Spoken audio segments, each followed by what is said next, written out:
сегодня собрались для того, чтобы показать и рассказать вам новые сорта пшеницы ставропольской селекции, которые в основном не высевались у нас в республике.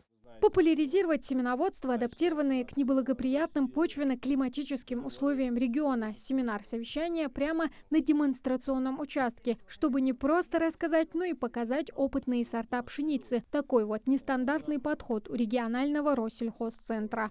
Они ставропольской селекции, Ставропольского научно-исследовательского института сельского хозяйства. Сорта новый, потенциал очень хороший.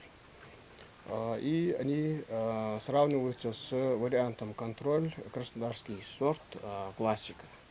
А кроме того, тут есть еще биопрепарат.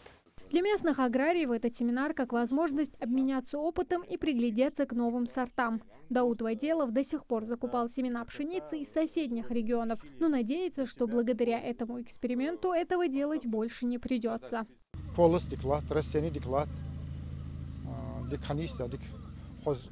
تحت يواشخان في республике тади семена хама элит первый репродукции, второй репродукции тади ялтыш худож хоздик ваша бела бол бер хоздик организовать бол бер ермо бол ермо метик ваши обмен опыт око азмо таха дагдалы дарфот дуатырфот фудиш фубага худ латжер санкции гужми венер экономические блокады улук метик сюда.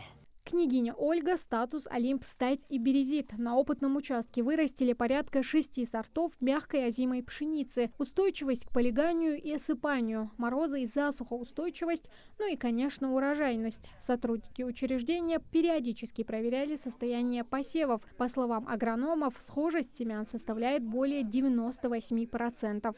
Для нашей зоны все эти сорта, за исключением 2 сортов, это Олимп и Стать, они все районированы по 6-му региону, все они включены в список сортов, допущенных к применению в Российской Федерации.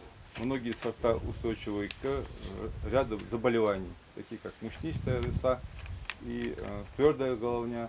Демонстрационный опыт заложен на 7 гектарах. Это поле КФХ Хашагульгов. Сами же семена представлены Северокавказским федеральным научным аграрным центром для регионального Россельхозцентра. До конечного результата еще мы будем судить после уборки, когда мы будем знать, какая клейковина, какой белок, натура. Но это уже будет потом уже дополнительная информация доведена до сельхозтоваропроизводителей. На сегодня потребность зернобобовых в регионе составляет порядка 7 тысяч тонн в год. Но пока аграрии региона могут покрыть потребность только на 40%. Если у нас будет расширение вот таких нескольких хозяйств, то мы полностью можем удовлетворить в семенах потребность наших сельхозтоваропроизводителей. И еще немаловажный факт – это ценовая политика. Все фермера, все сельхозтоваропроизводители задают вопрос: ценовая политика. Ценовая политика, конечно, она будет намного ниже, чем, скажем, в соседних регионах, поскольку это доставка, это логистика, инфраструктура, она где-то процентов на 10, 15, 20 будет ниже. Пшеница только начинает наливаться, поэтому подводить итоги эксперимента пока еще рано. Жатва озимых колосовых начнется уже в июле. Тамара Хашагульгова, Мухаммад Билакиев, Новости 24.